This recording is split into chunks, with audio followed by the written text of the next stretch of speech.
آخری جملہ یہ سن لو. دیکھو سنو بڑی پیاری بات کہ یہ حلق ہے نا حلق، جملہ سنو، یہ حلق ہے نا حلق. پیارے نبی نے فرمایا کہ اگر کسی حلق میں ایک حرام کا، دیکھو جملہ سننا، پیارے نبی نے فرمایا اگر کسی حلق میں ایک حرام کا لقمہ اترتا ہے اللہ 40 دن تک اس کی نمازیں اور دعائیں قبول نہیں کرتا. آج پوری دنیا ان ظالموں کے خلاف دعا کر رہی ہے، قبول نہیں ہو رہی. اچھا حرام لقمہ کس کو کہتے ہیں 2 منٹ میں سن لو. حرام لقمہ کس کو کہتے ہیں 2 منٹ میں سن لو. دیکھو ان شیطانوں کو مفتی صاحب معلوم ہے، ان کمینوں کو کہ ان کے نبی نے، ان کو معلوم ہے، کافروں کو معلوم ہے کہ مسلمانوں کے نبی نے ان کو یہ کہا ہے کہ ایک حرام کا لقمہ حلق میں اترے گا تو 40 دن تک کہ اللہ دعا اور نماز قبول نہیں کریں گے. ان کافروں کو نبی کی یہ حدیث معلوم ہے تو ان کافروں نے ایسا پلان بنایا ہے کہ مسلمانوں کو محسوس بھی نہیں ہونے دے رہے اور ان کے حلق میں حرام کا لقمہ اتار رہے ہیں. آپ بولیں گے کیسی کیا ہے نا، بتاؤ بتاؤ گا بچہ دگائے نہیں تھا لارا میں دھیرے دھیرے بچہ دگائے کیا ہے، سود کا لین دین ہے. اور سود اتنی خطرناک چیز ہے آپ کے بدن پر رونگٹے کھڑے ہو جائیں گے. سود کو، بیاج کو آج مولانا مسلمان کچھ ہی چیز سمجھا، کچھ نہیں سمجھا، جبکہ سود اتنی خطرناک چیز ہے. حضرت شیخ نے اس حدیث کو نقل کیا ہے کہ سود اتنی خطرناک چیز ہے کہ پیارے نبی نے فرمایا سود کا ادنا درجہ یعنی چھوٹا گناہ، ادنا درجہ، سود کا ادنا درجہ اپنی سگی ماں کے ساتھ 70 مرتبہ زنا کرنے کے برابر ہے. مولانا مسلمان شراب کو حرام سمجھ رہا، سور کھانے کو حرام سمجھ رہا، یاد رکھیں مردار کھانے کو حرام سمجھ رہا، لیکن مسلمان سود کو اتنا لائٹلی لے رہا ہے کہ اس کی نگاہ میں نہیں آ رہا کہ یہ سود کتنا خطرناک گناہ ہے اور سود کتنا خطرناک گناہ ہے. یہ حافظ آپ کو بتائیے اللہ قرآن میں کیا کہتا ہے. اللہ قرآن میں یہ کہتا ہے کہ اگر سود کے لین دین کرو گے، جملہ سننا میرے جملے نہیں ہے، اللہ کا جملہ ہے، اگر برا لگے گا تو دشمنی تمہاری اللہ سے ہوگی، میرے سے نہیں. اللہ کے جملے ہے کیا؟ ہاں کہ اللہ کے جملے ہے کہ اگر تم نے سود کا لین دین کیا، اگر سود کو نہیں روکا تو اللہ کہتا ہے کہ میں، جملے پر دھیان دو، اللہ کہتا ہے کہ میں تم سے جنگ کا اعلان کرتا ہوں. اچھا بتاؤ، اللہ اگر جنگ میں ہمارے خلاف اتر جائے تو کوئی جیت سکتا ہے؟ ارے بولو نا. نمرود جیتا اللہ سے؟ ارے بولو جیتا نہیں. شداد جیتا نہیں. قارون جیتا نہیں. فرعون جیتا نہیں.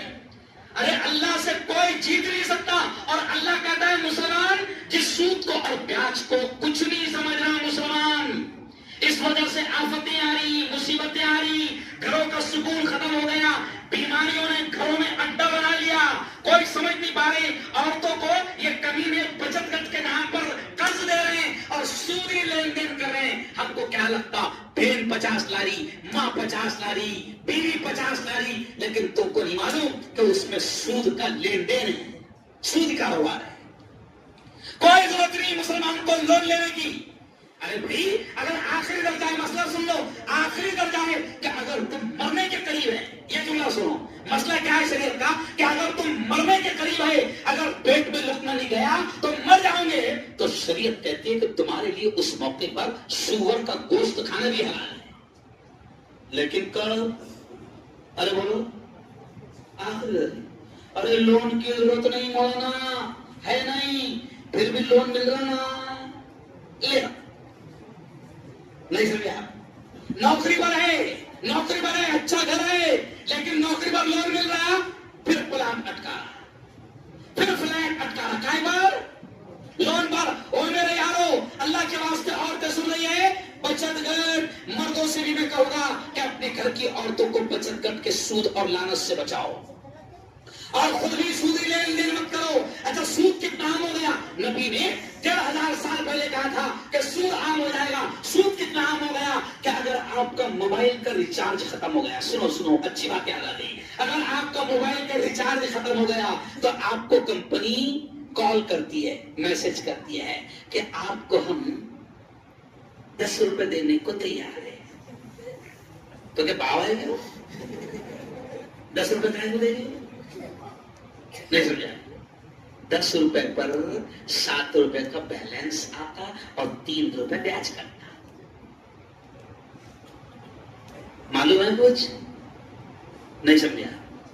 کمپنی کیا بولتی ہے نا، اور بھائی تیرے پیسے ختم ہو گئے، ابھی تو کتنا مجبور ہے، کسی کو فون بھی نہیں لگا سکتا، ہم تیرے کو 10 روپے دے رہے، یہ بھائی لے لیتا، بیلنس کتنے آتے ہیں 7 روپے، وہ 3 روپے کمپنی بیاج کاٹتی ہے۔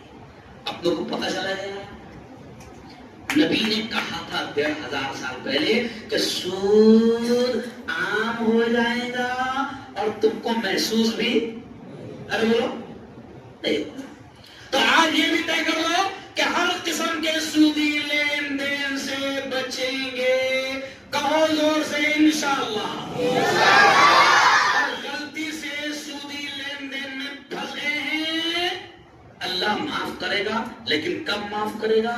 جب آج طے کرو کہ میں جلد سے جلد اپنے آپ کو سود کے لین دین سے باہر، ارے بولو، کئی ہوشیاروں کو ہم نے دیکھا لون مل رہا تھا بزنس کے لیے، لاکھوں روپے بھائی نے لے لیا اور پھر بزنس چلا نہیں، مگر لون معاف ہوا نہیں، اور پھر چکری بیاج چلو، یاد رکھو۔ اس لیے میرے یارو آج بالکل کوئی شرم کی بات نہیں، آج اللہ سے معافی مانگ لو، اگر سودی کاروبار میں کوئی غلطی سے بھی پھنس گیا ہوگا، غلطی سے میں کہہ رہا ہوں، غلطی سے بھی پھنس گیا ہوگا، تو انشاءاللہ اپنے آپ کو سود سے اپنے آپ کو نکالنے کی کوشش کرو، کرے گی انشاءاللہ۔ اور اگر عورتوں نے، عورتیں میری بات کو سنیں، اگر کسی عورت نے 25,000 50,000 بچت گٹ کے اٹھائے ہوں گے، اچھا بچت گٹ کس کو ملتا قرضہ؟ ارے بولو عورتوں کو۔ اچھا دیکھو بینک والے کتنے ہوشیار ہیں، ارے بھائی اگر مرد اگر قرضہ لینے گیا تو پہلے اس کی پراپرٹی پوچھی جاتی کہ تو بھرے گا کیسی کیا، تو مرد کو جب قرضہ ملتا، سنو بہت پوائنٹ کی بات آ گئی، لیکن عورت سے کچھ نہیں پوچھا جا رہا۔ آپ کو نہیں معلوم اس کے پیچھے کی سازش، مجھے مسجد میں کہتے ہوئے شرم آ رہی ہے، کیونکہ ہندوستان میں کئی واقعات ہو چکے ہیں کہ عورتوں کو 1-1 لاکھ روپے تک کے قرضہ دیا گیا، غریب ماؤں بہنوں نے خوشی میں 1-1 لاکھ تک کے قرضہ لے لیا، اور جب ان سے وہ بچت گٹ کا 1-1 لاکھ بھیڑا نہیں گیا تو ان کتوں نے ہماری ماؤں بہنوں کو زنا کے اڈوں پر لے جا کر بھیجا ہے۔ ڈھیر ساری ہمارے پاس رپورٹ ہے، رپورٹ۔ تو مردوں کو بھی غیرت آنا چاہیے کہ ہماری عورتوں کو ایسے کسی لین دین میں، ارے بولو، نہ پھنسائے۔ تو بہت اچھا لگا آج کا